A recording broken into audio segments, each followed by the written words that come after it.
کاش آج عالم اسلام کی قیادت کسی غیرت مند لیڈر کے ہاتھ میں ہوتی۔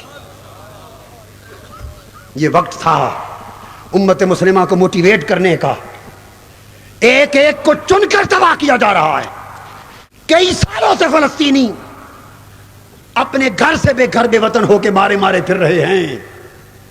اسرائیل ایک درندہ صفت ملک، اس نے فلسطین کا بیت المقدس ہمارا ہڑپ کر لیا، ہضم کر لیا، فلسطین کی پوری سرزمین کھا گیا، غاصب بن کر ایک پورا ملک ختم کر کے پھرتا ہے، اور لاکھوں افراد دنیا میں بے گھر بے وطن مارے مارے پھرتے ہیں۔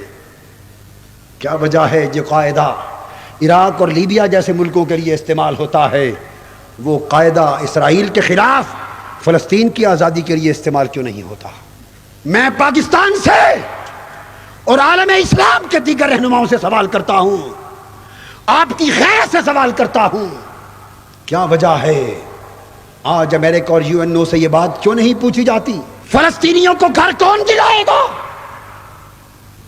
ہمارا چھینا ہوا قبلہ اول کون واپس لائے گا؟ مسلمان حکمران اپنی کرسیوں کے عوض قبلہ اول کا سودا کر چکے، فلسطین کی غیرت کا سودا کر چکے، کشمیر کی آزادی کا سودا کر چکے، امت مسلمہ کے ضمیر کا سودا کر چکے، صرف اس لیے کہ امریکہ بہادر کے ذریعے ہماری کرسی کی سلامتی کی ضمانت مل جائے۔ ہائے ہائے ہائے ہائے، دکھ کی بات، پھر جمہوریت کا ڈنڈورا پیٹا جاتا ہے کہ پوری دنیا میں جمہوریت کو رواج ملنا چاہیے۔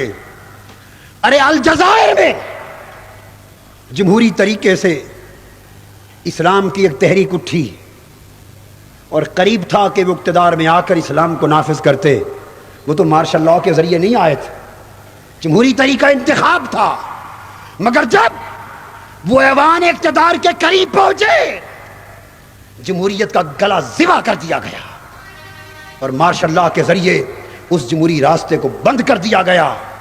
ارے ظالمو، جواب دو، اگر جمہوری طریقے سے کفر آئے تو تمہیں قبول ہے، اگر جمہوری طریقے سے اسلام آئے تو تمہیں قبول نہیں ہے۔ لعنت ہے تمہاری ایسی جمہوریت پر، ہم ٹھوکر مارتے ایسے ظالمانہ نظام پر کہ جسے نام جمہوریت کا دیا جائے اور سراسر دھوکہ دجل اور فریب۔ ایران سے انقلاب کی لہر اٹھی، مسلک اور عقیدہ سے قطع نظر، مسلک و عقیدہ سے قطع نظر، امریکہ کے مفاد کے خلاف انقلاب کی لہر اٹھی، اس کو دبانے کے لیے مسلسل تباہی کے دہانے اسے گرایا گیا۔ پھر عراق ایک بڑا ملک بن کے ابھرا، اس کو ایک نئے فساد میں مبتلا کرایا گیا اور اسے تباہ کیا گیا، اور آج تک اس کو معافی نہیں دی جا رہی۔ لیبیا نے سر اٹھایا، اس کو جھپٹ لیا گیا۔ پاکستان میں طاقت دیکھی، پاکستان کی شارک پر ہاتھ ہے۔ عالم اسلام کا کوئی ملک جس کے اندر غیرت ہوگی اسے عزت سے جینے نہیں دیا جائے گا۔ اور الجزائر کے اندر مسجدوں میں گولیاں چلوائی جا رہی، اسلام کا نام کیوں لیتے ہو؟ شہید کرایا گیا لیڈروں کو، اسلام کا نام کیوں لیتے ہو؟ مگر پاکستان سمیت میں ان غیرت مند لیڈروں سے پوچھتا ہوں جو بڑے بڑے حکمران ہیں، جن کے پاس امت مسلمہ کی اقتدار کا عنان ہے، کہاں گئی ان کی جرت؟ کسی نے پوچھا؟ ان میں سے کسی نے بات کی؟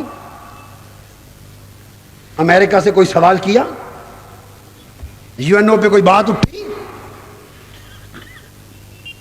یہ صرف پاکستانی قوم کو بے وقوف بنانے کے لیے پاکستان کی دیواریں کالی کی جاتی ہیں، کشمیر بنے گا پاکستان۔ یہ کس کو سنا رہے ہو؟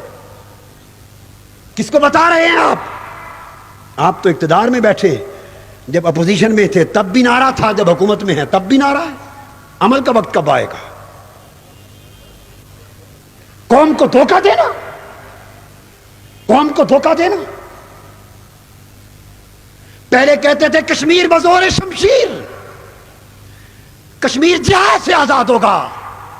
ارے شمشیر اور جہاد والو، اب تو تم خود اقتدار میں ہو، کشمیر کی آزادی کا مقدر کب چمکے گا؟ اور جب کوئی جرأت کر کے اس سرحد کی طرف قدم بڑھانا چاہتا ہے تو تم بھارت اور امریکہ کو خوش کرنے کے لیے ان کا راستہ بھی روکتے.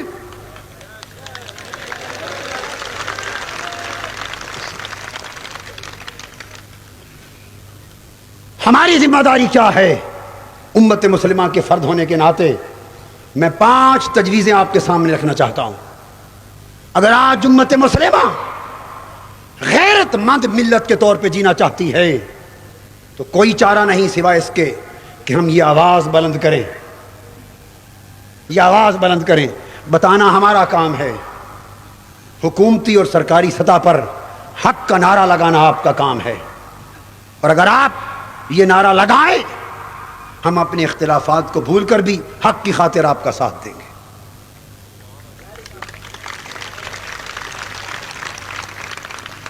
سب سے پہلا شخص حق کی خاطر ساتھ دینے والا میں ہوں گا.